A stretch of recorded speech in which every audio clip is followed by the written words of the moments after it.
Hello everyone. In this series of schemes, in today's class we are going to focus on income declaration scheme. It is under the Ministry of Finance, right?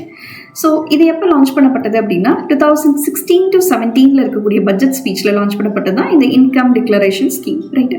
So இப்போ previous இயர்ஸில், right, so இதுக்கு முந்தின இருக்கக்கூடிய previous இயர்ஸில் tax payers இருக்காங்க இல்லையா, income tax பே பண்ணக்கூடிய people அவங்க ஏதாவது ஒரு அன்டிஸ்க்ளோஸ்ட் இன்கம் இருக்குது அப்படின்னா அதை நம்ம கொண்டு வரது தான் இந்த income declaration scheme, right? So இது எதுக்காக கொண்டு வரப்பட்டது அப்படின்னா, ஒன்று பிளாக் மணியை கர்வ் பண்ணுறதுக்காகவும் அதை கண்ட்ரோல் பண்ணுறதுக்காகவும், செகண்ட் ரீசன் என்ன அப்படின்னா டாக்ஸ் எவேஷன். இப்போ சில டாக்ஸ் பேயர்ஸ் சில சிட்டிசன்ஸ் டாக்ஸை பே பண்ணாமல் அதுலேருந்து தப்பிக்கிறதுக்கு என்ன வழி இருக்கோ அதை பார்ப்பாங்க இல்லையா. ஸோ இது ரெண்டையும் கட்டுப்படுத்தணும் அப்படிங்கிறதுக்காக கொண்டு வரப்பட்டது தான் income declaration scheme, right?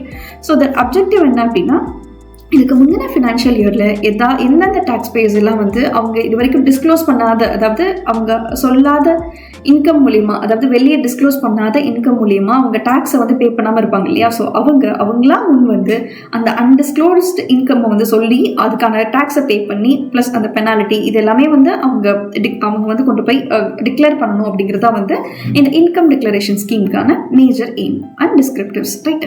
So இதுக்கான பெனிஃபிஷியரிஸ் யார் அப்படின்னா இண்டிவிஜுவல்ஸ், அதுக்கப்புறம் கம்பெனிஸ், ஃபர்ம்ஸ், அதுக்கப்புறம் association of persons, right? So இது என்ன அப்படின்னா, இதுக்கு முன்னாடி இருக்கக்கூடிய ஃபினான்ஷியல் இயர்ஸில் கணக்கில் கொண்டு வரப்படாத இன்கம் ஏதாவது இருந்துச்சு அப்படின்னா அந்த டாக்ஸ் பேயர்ஸாக அவங்களாம் இந்த மாதிரி இருக்குன்னு சொல்லிட்டு அந்த இன்கம் டிஸ்க்ளோஸ் பண்ணிவிட்டு அதுக்கான டாக்ஸு ப்ளஸ் பெனால்ட்டி இதை பே பண்ணுறதுக்கான ஒன் ஆஃப் த ஆப்பர்ச்சுனிட்டி தான் இன்கம் டிக்ளரேஷன் ஸ்கீம். இது எதுக்காக கொண்டு வரப்பட்டது அப்படின்னா, பிளாக் மணி அதே மாதிரி டாக்ஸ் எவேஷன் இது ரெண்டையும் அவாய்ட் பண்ணணும் அப்படிங்கிறதுக்காக கொண்டு வரப்பட்டது தான் income declaration scheme, right? Thank you.